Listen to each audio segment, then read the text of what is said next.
Singapore firms face tougher compass salary thresholds this year, with the 65th percentile benchmark pushing HR leaders to rethink pay, hiring, and workforce strategy. To provide further insight, we have here Lily Chiang of Ernst & Young Solutions.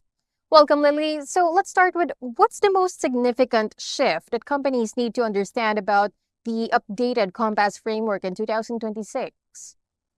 Let me start by giving more context around the minimum qualifying salary update that was announced earlier this year.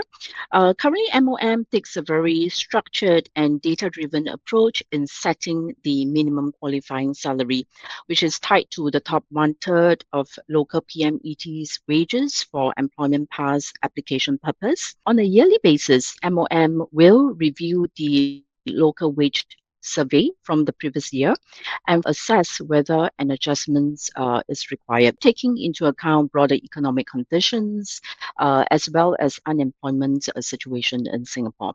So if we look back, we have seen adjustments to the EP minimum qualifying salary being announced in 2022. 2024 and of course in 2026. So if local wages continues to increase, then the work pass salary requirements will also continue to be adjusted accordingly. The regular adjustment serves a very specific purpose in that it ensures that it is not cheaper for employers to hire foreigner, but it reinforces the expectations that companies can bring in foreign professionals with the required experience and also expertise. But in terms of compliance and implementation, would you say that companies are ready for the stricter requirements under the updated qualification criteria? In terms of the entire framework, usually the approach taken by the MOM is that they want to allow as much lead time as possible for companies to be able to adjust.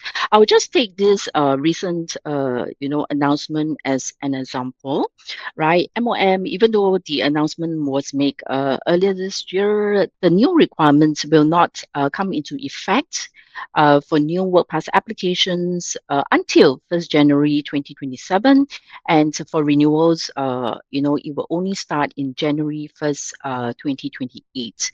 So the lead time is really intentional to really give companies time to be able to plan, to adjust their workforce strategy, and also on the downstream impact on budgeting and also talent pipeline. And are there any common compliance pitfalls that employers should avoid in order to apply the Compass rules properly?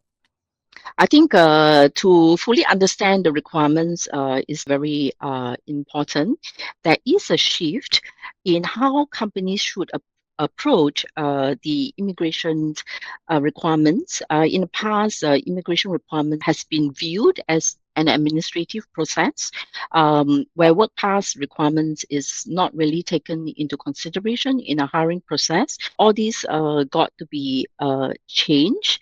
The approach to any work pass application got to be more strategic, a more integrated approach. Now, Lily, looking at this from the lens of HR leaders, what trade-offs are they now facing between cost, talent, quality, and compliance? We're definitely going after quality at the moment, and the Compass framework is designed to encourage quality over quantity. And from the MOM's perspective, right, salary is really an indicator of quality.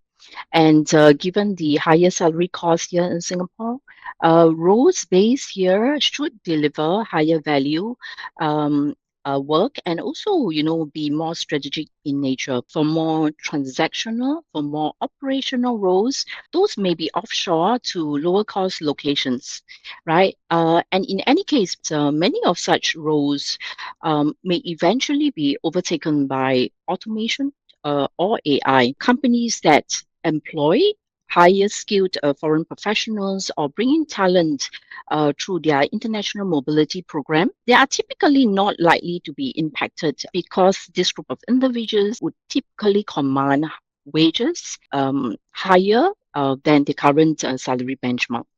But on the other hand, companies that rely more heavily on junior level foreign hires may experience an impact. So whether an organization will be more impact or not really, depends on the company's hiring strategy and the profile of their foreign employees. Company now needs to reevaluate whether a specific role will truly require a foreign talent, right? And if so, there got to be better alignment between the role itself and also the work pass requirements in order to ensure compliance.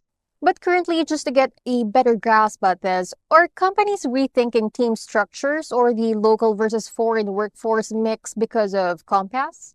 A key objective of the Compass framework is to guide companies in building a diverse workforce with a healthy mix of foreign versus local employees.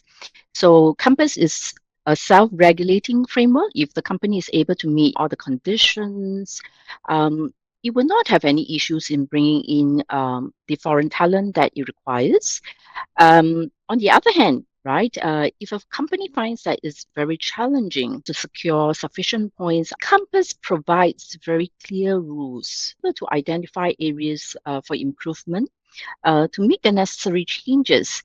So, according to information released by the MOM, they have indeed seen companies making the necessary adjustments to their workforce profile since the implementation of Compass. The shift in mindset will be very important. So really adjusting the hiring strategy to, meet all the work pass requirements. This is also quite a lot to take in one go. So, Lily, if you were to make a recommendation, what should companies prioritize now to stay competitive under the new rules? Let me share three considerations here. I think the first task is really to take care of your existing work pass holders. Given the associated renewal risk, a company should take a very proactive approach in conducting a health check to understand whether there will be any high risk roles and to really implement, ahead of time.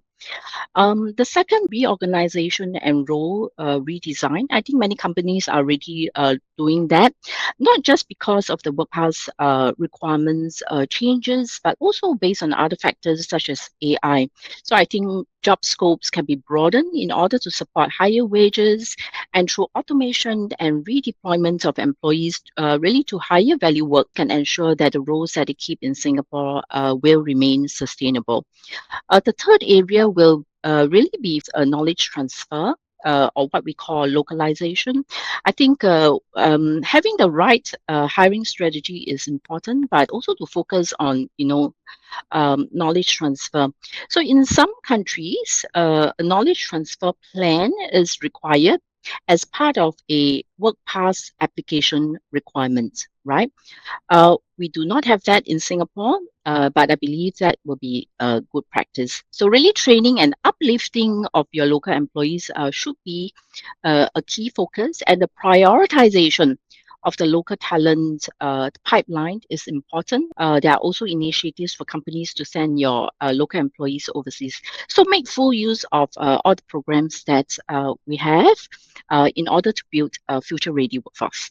And given what you've just mentioned, Lily, would you say that in this environment, the companies that would win would be the ones using better data and technology to manage talent decisions? Yeah, we got to use better, technology, better data to support in work pass planning. The work arrangement to be shifted, from more traditional approach to probably more non-traditional approach. Business needs to continue to change. And equally, work pass requirements will also change. So company got to be really, flexible, making full use of, the information and data that they have available, and to strategize, their talent program accordingly. Right. And it should be an integrated process and it's a journey. And whatever works today may not work tomorrow. So you got to, ensure that the program is going to be relevant tomorrow. That has been a very insightful discussion. Thank you so much for sharing your thoughts and for joining us today, Lily. Thank you so much. Once again, that was Lily Chang, partner in People Advisory Services Tax at Ernst & Young Solutions, LLP. For more news, visit sbr.com.sg.